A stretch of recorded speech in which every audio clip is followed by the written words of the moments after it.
Good morning. Yesterday I did a video on replacing my lower ball joints and my front brakes because things went a little sideways, and it was like an hour-long video. So today I'm going to do a short version for you because I know a lot of you don't want to watch the whole length of that. So these are the tools that I'm using.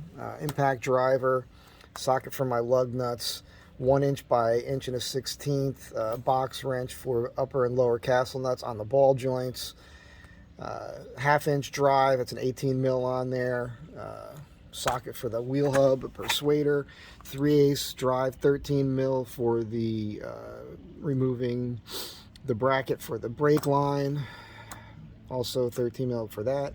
I got a 1/4 inch drive. This is going to work on my brakes when I get to them, as this does, and this, and this. It's a magnet on this, which is helpful getting the washer off your wheel hub. I've got a 27 millimeter. This is for your lower castle nut. This is 19 mil. This will help put the new nuts on with the replacement ball joint. Breaker bar here with a 22 millimeter socket on there. I'm going to use that in conjunction with this to get my wheels off, or my lug nuts off. Pry bar. I bought 2 extra bolts for the new brake because the caliper, because yesterday I cross thread one of those. I've got an 18 millimeter deep socket. This swivel on here, the way that that's designed, you can get on an angle. That's fantastic. Needle nose pliers for the cotter pin. Remember, you guys need a jack. You guys have seen that already before. My neighbor yesterday gave me these super heavy duty large. I love them. I'm going to use one of those today. And you're going to need something like a reservoir for your brake fluid when you get to that. I picked up some mechanics gloves, torque wrench. I'm going to use this to siphon out the old brake fluid from the master cylinder because it's cruddy. I'm going to wipe it out. I'm going to replace it. So I got a big thing of .3 brake fluid. Next. Step 1, loosen that hub nut. Step 2 is jack that up. Get yourself supported up here. I had to put this on a block only because the holes in that jack don't line up. I need to drill a hole right between those 2 top ones. It'll probably be perfect for this van. So I'll get on that. I would have done it, but I just didn't have the right size drill bit right now. Step 3, let's get these lug nuts and wheel off of here.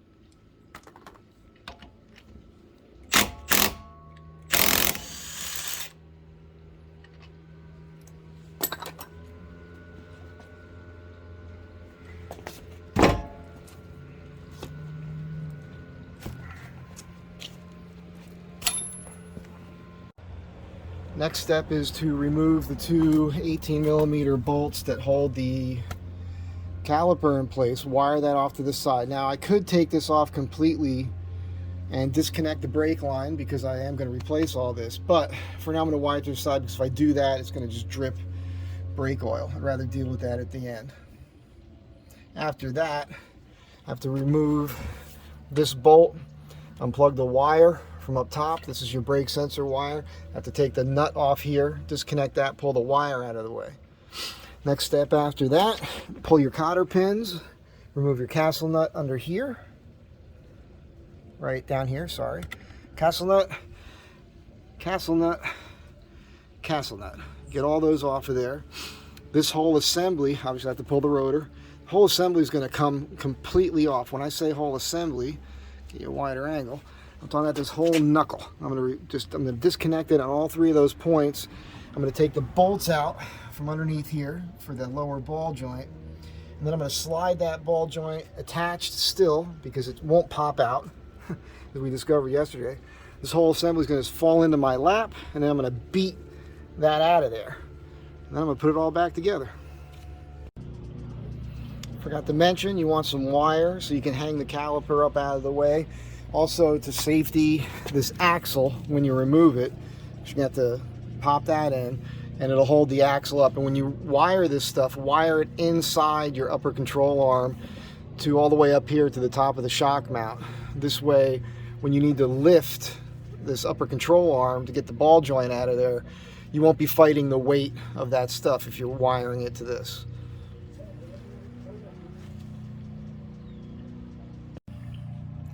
Again, I just wired it up to that top of the shock mount inside the control arm.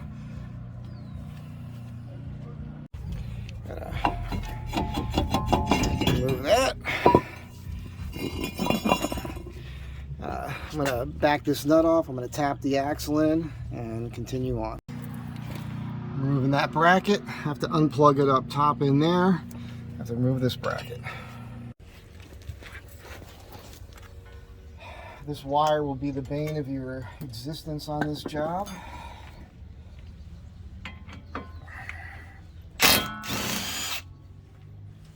One castle nut.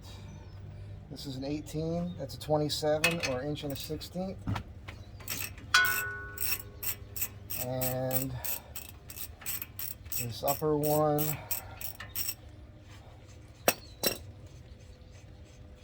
this castle nut up here is 1 inch or 26 millimeter, and I use this wrench, which is it's 1 inch and 1.16 inches.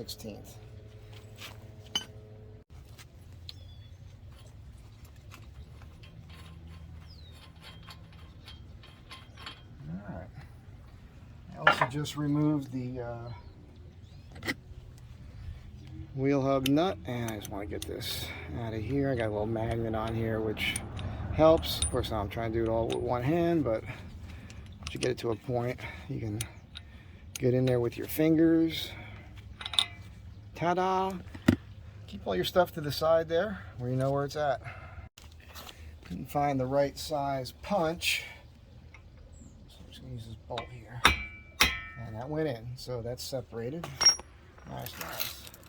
Alright, let's keep beating and removing, beating and removing. I put this second wire on here. It's going underneath this axle. This is a safety, and it will hold the axle up in place, kind of out of the way, while I'm removing this thing here. Alright, next step for me is an 18 mil. Getting these nuts off of the... You need a 19 to hold on to the top. Sometimes it's nice to break them free like that first. So it's a 19 mil at the top, 18 mil at the bottom.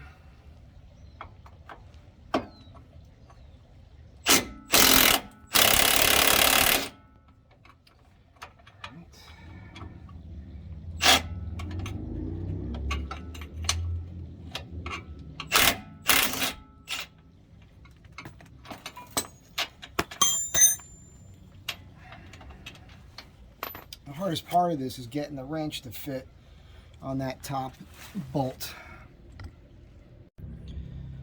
Good news is all the bolts came right out on this side.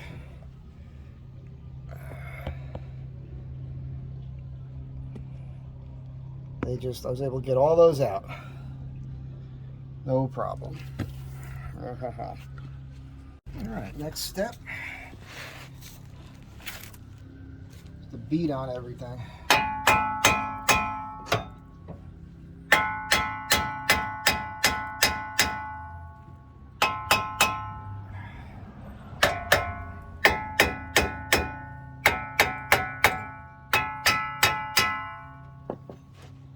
Okay. There we go. That's gonna fall out. This should come out. And it does.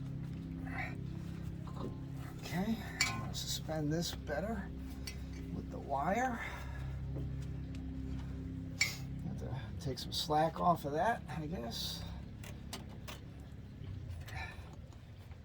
Let's do it that way. That's better. There we go. That gets that up out of the way. And what do you know? There is a grease fitting on this one. How is there not a grease fitting on the other one? Anyhow. Next step.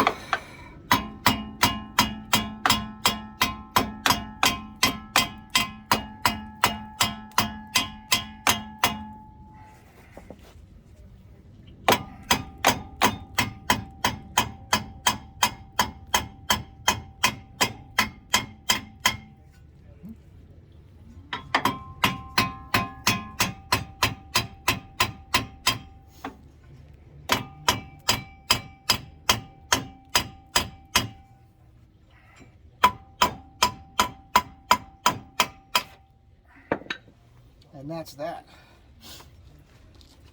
Okay.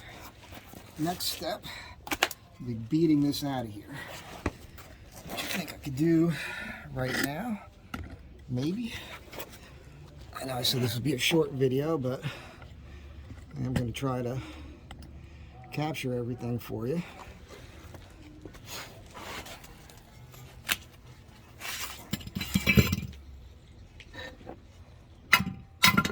Well, that one came out a lot easier. This one does have a grease fitting on it. I'm going to clean all this up. I'm going to clean all that up. I'm going to get a pry bar in here, wedge that bigger so I get the new one in. I'm going to put it all back together. This is going lickety-split so far. I'm actually shocked. It's only been about 40 minutes or less, maybe a half hour. That's crazy how much faster that went. And I am filming. Cleaning this up, all these marks here from when that guy ground them out. It's weird because the other side wasn't that beat up, but they must have tried this side first when they got those rivets out of there, the originals.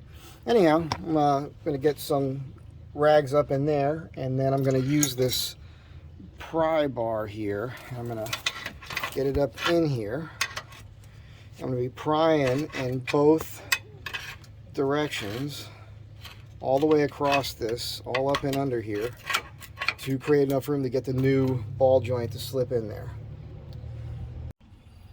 Put some grease in here, put some grease on there, put a little grease on there, put a little grease on there.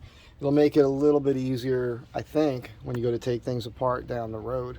I'm going to go ahead and slide this thing in, put the clip and the bolts on, and then I'm going to clean this up, and then I'm going to put it all back together.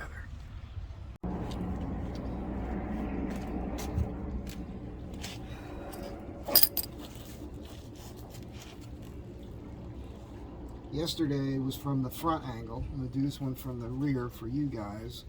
See if we can get all this on here. Everything's lubed up.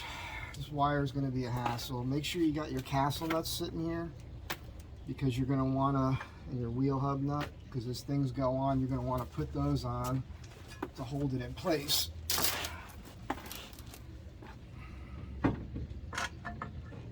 That's the first thing is I found yesterday was getting this lower castle nut on first.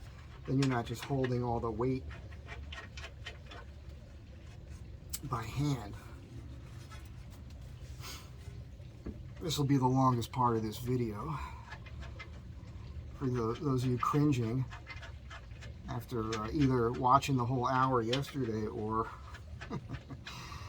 not, which I wouldn't blame you. Undo this wire and drop this in here.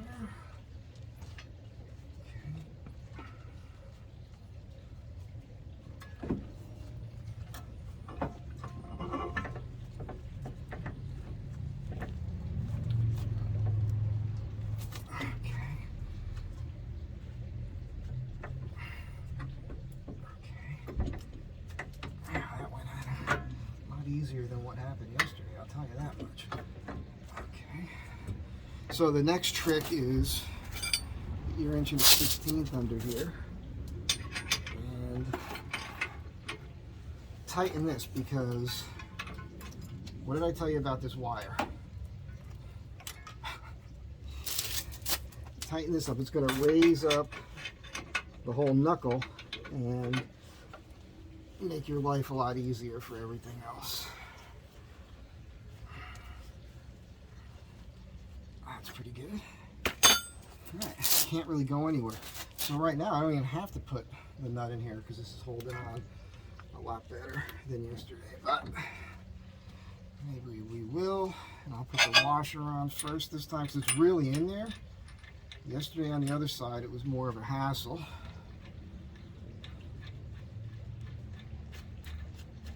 Alright, so now we gotta force that down. See that? Gotta get that castle nut started on here. Easier said than done sometimes. Get a few cranks on this.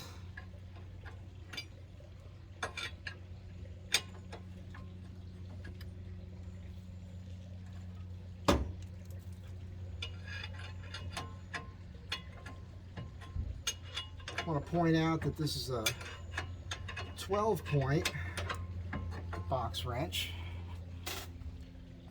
Make life a little bit easier for you. Theoretically. So I'm not worried about tightening everything all the way up right now. But get it kind of set right. And I'm gonna get this. I'm gonna leave. Well, let's this there. Okay, there we go. We'll get the castle nut on there. That's the link, the end link, the steering link.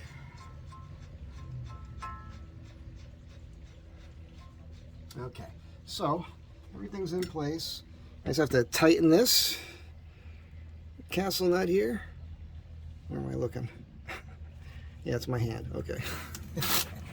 I got to put this wire back in place. I got to tighten this down. I've got to tighten the lower castle nut right down here, and then get those pins in place. And after that, I'm putting on the new brake caliper and rotor. And then I'm going to siphon out the brake master cylinder, wipe all that out, and fill it up, then bleed the brakes.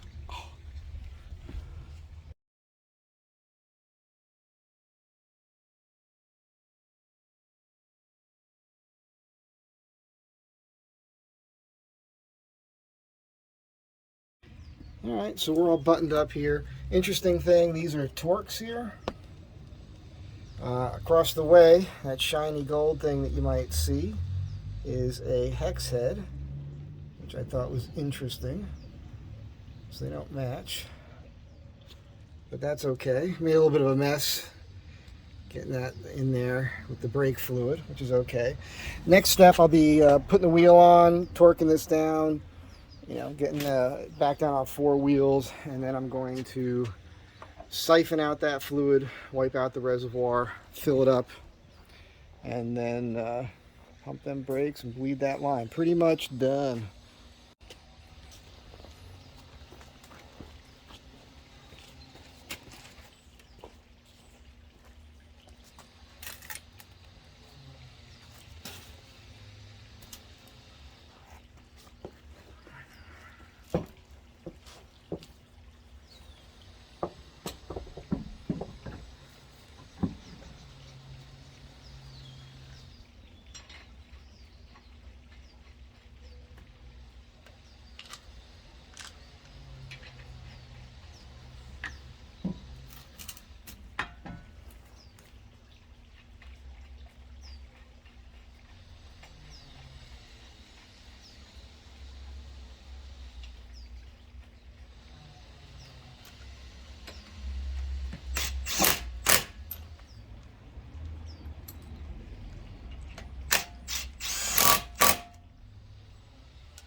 That's amazing. Blows me away.